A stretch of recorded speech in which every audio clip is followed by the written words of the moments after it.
Bendiciones, muy buenos días. Les saluda el pastor Abraham en esta hermosa mañana de lunes.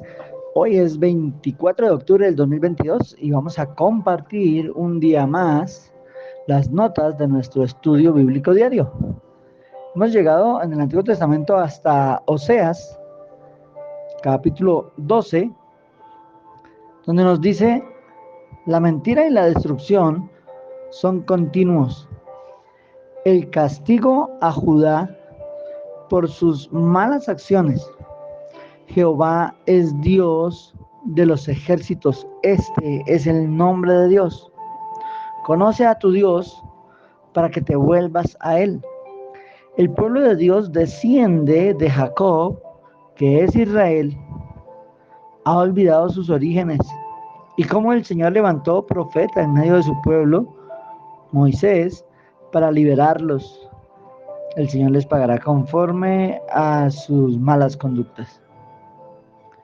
En Oseas, capítulo 13, nos dice la palabra: pecan y añaden a sus pecados idolatría, adoración a falsos dioses. El Dios vivo los observa y no sabe cómo, después que los liberó, los alimentó y protegió, ahora lo desconocen y adoran algo creado por ellos mismos. Es de no entender. Se olvidaron de Dios.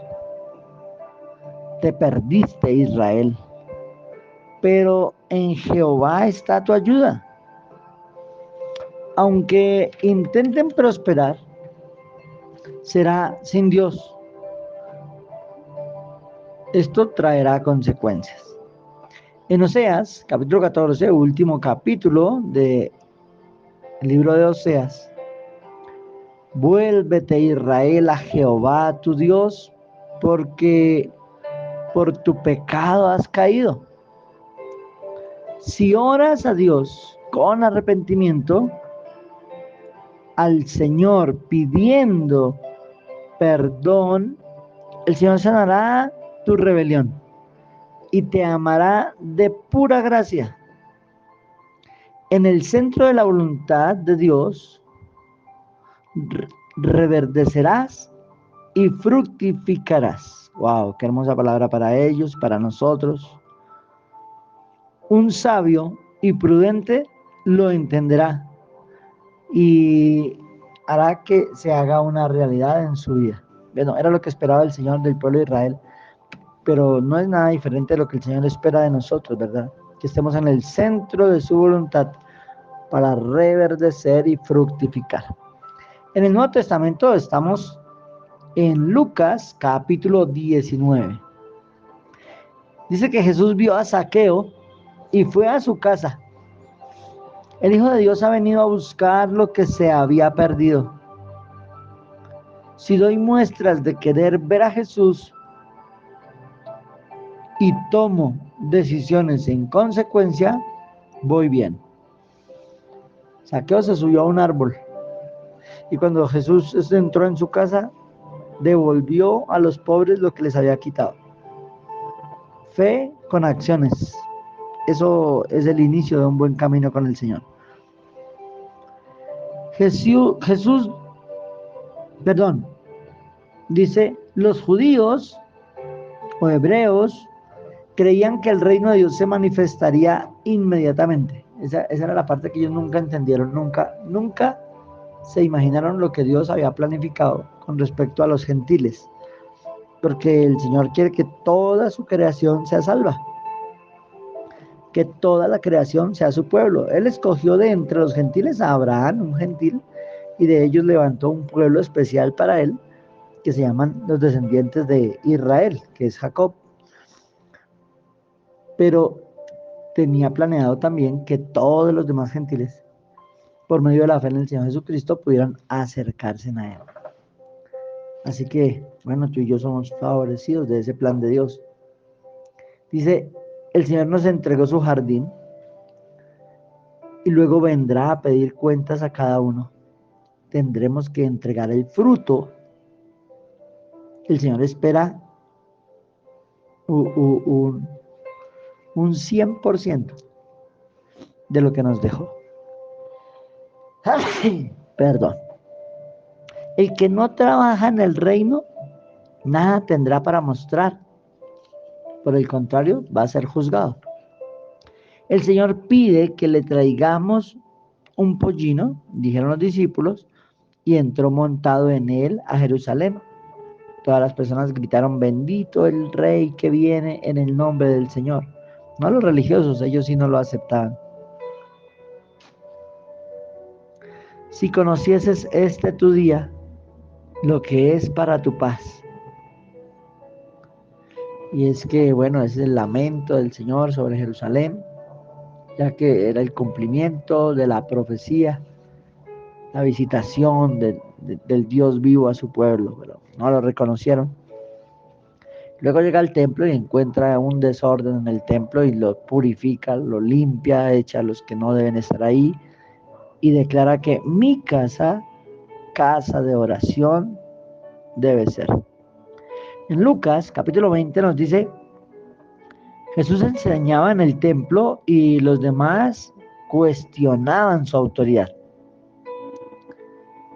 El Señor enseña la parábola de la viña, otra parábola con respecto al mismo tema que encontramos en el capítulo 19. La viña es la tierra, el dueño de la viña es Dios, que envió a su amado hijo a pedir cuentas de la viña y lo mataron para quedarse con la viña. ¿Qué hará Dios a los que mataron a su hijo? Esa es una pregunta muy interesante.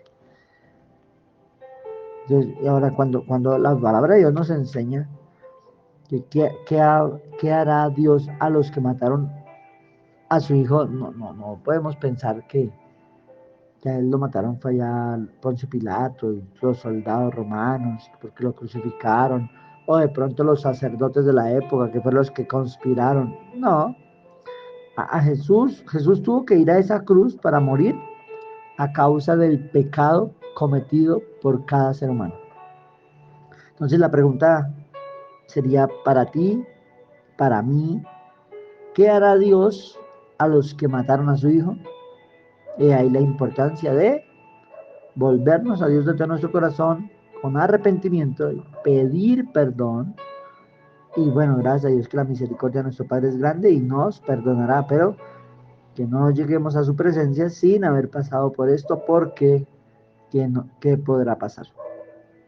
Jesús es la piedra angular, Jesús es la piedra.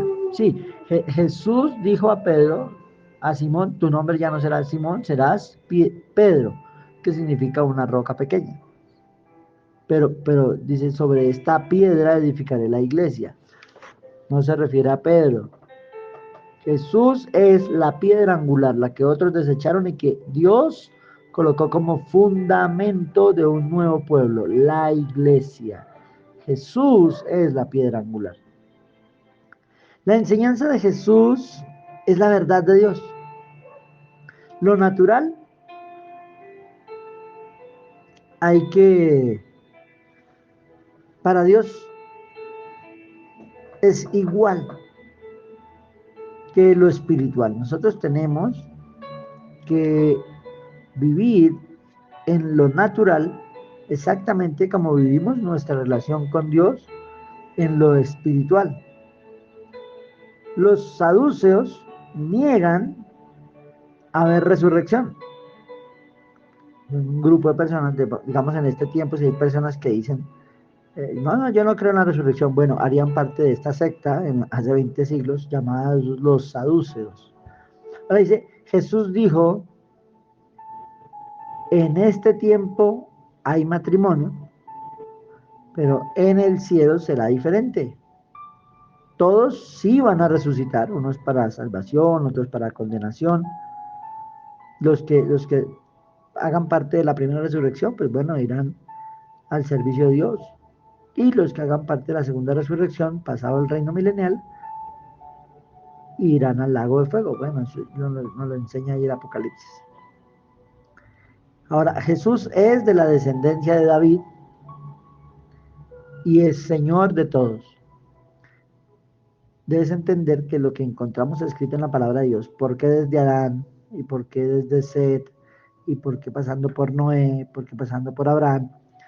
Porque este libro es la historia de los seres humanos desde donde viene genealógicamente el Hijo de Dios, pasando por David, pasando por José y María, que son descendientes de la familia de David, y ahí se encarnó y ahí vino al mundo.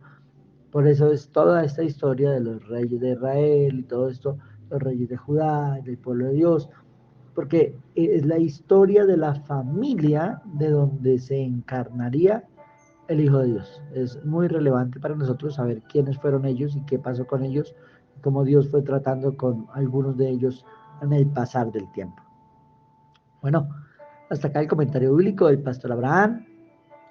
Es mi propósito que cada día conozcas más al Dios en el que dices creer. Te bendigo, que tengas un resto de día muy feliz. Espero que compartas este audio, video para muchas personas, que le des un like y si no te has suscrito a nuestro canal de Doctrina Pura del Pastor Abraham, te invito a que te suscribas y que nos ayudes a evangelizar al mundo por medio de la enseñanza de la palabra de Dios. Te bendigo. Buen día.